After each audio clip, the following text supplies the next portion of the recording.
ঠিকই আমাদের দুনিয়াতে চলতে গেলে আমরা ঠিকই সবকিছু ব্যবস্থা করে দিই, কিন্তু আমাদের যেটা পার্সোনালিটি, নিজের ব্যক্তিগত নিজের যেটা আমল, সেটা আমরা কজন করছি বলেন?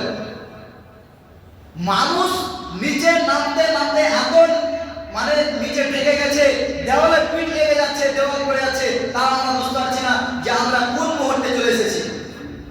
সময় তো মুসলিমান, যদি আমরা আজকে গান বাজনার মধ্যে নিমজ্জিত হয়, তাহলে তো আমরা মনে করবো যে হিন্দুরাই ভালো, কারণ তারা না বুঝে না চেষ্টা করছে, আর আমরা বুঝে করছি। বুঝতে পারলেন? কোন মানুষ যদি একটি গুনাহ করে আর সেই গুনাহ সম্পর্কে যদি তার ধারণা না থাকে, তাহলে আল্লাহ পাক রব্বুল আলামিন ক্ষমা করবেন। কিন্তু সেই গুনাহটা জানার পরে যে আমার একটা বড় গুনাহ হচ্ছে, এটা এই শরীয়তের মধ্যে নিষেধাজ্ঞা রয়েছে, তারপরে যদি করেন, তাহলে আল্লাহ পাক রব্বুল আলামিন মাফ করবেন না। সম্মানিত মুসলিম, যেটা বলছিলাম যে আল্লাহ পাক রব্বুল আলামিনের ছোট্ট আয়াত, এই ছোট্ট সূরা আল্লাহ পাক রব্বুল আলামিন আমাদের জন্য দিলেন শুধু দুনিয়াতে কার জন্য লাভ হবে, কোনটা কাজ করলে লাভ হবে, কোনটা কাজ করলে লস হবে। মহান পাক রব্বুল আলামিন সূরা আসরের মধ্যে তিনি বলেন ওয়াল আসর। এখানে ওয়াল আসর বলতে যে ওয়াও আমরা করছি, এটা আরবি গ্রামার দিয়ে কি বলছে? ওয়াও কাসমে। অর্থাৎ আমরা কোনো কিছু বিশ্বাস করার জন্য কোনো মানুষকে আল্লাহর কসম খায় না ভাই বলেন? আল্লাহর কসম খায় না।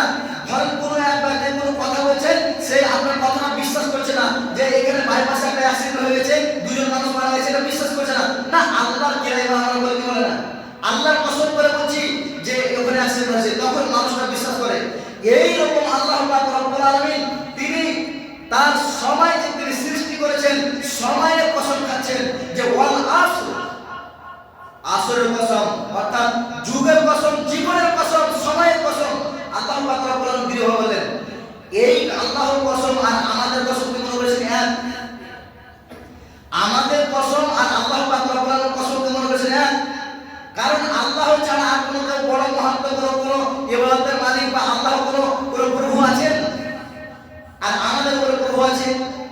তো আমাদের যেটা আমরা কসম খাই, এটা সাধারণভাবে আল্লাহ মানুষকে, সেটা মানুষকে বিশ্বাস করার জন্য আল্লাহ পাক রব্বুল আলামিন এখানে যুগের কসম খেলেন, এখানে সময়ের কসম খেলেন। এই সময়টা মানুষের একটা অতীব উত্তম ও গুরুত্বপূর্ণ একটি বিষয়। তার জন্য আল্লাহ পাক রব্বুল আলামিন বললেন যে ওয়াল আসর, সময়ের কসম। কিন্তু এখানে আল্লাহ পাক রব্বুল আলামিন তিনি এগিয়ে যে আরো একটা আয়াত বলেছেন যে ইন্নাল ইনসানা ফি খুসর, নিশ্চয় মানুষ একটি খাসার মধ্যে রয়েছে। একটি মানুষ, প্রত্যেকটা মানুষ একটি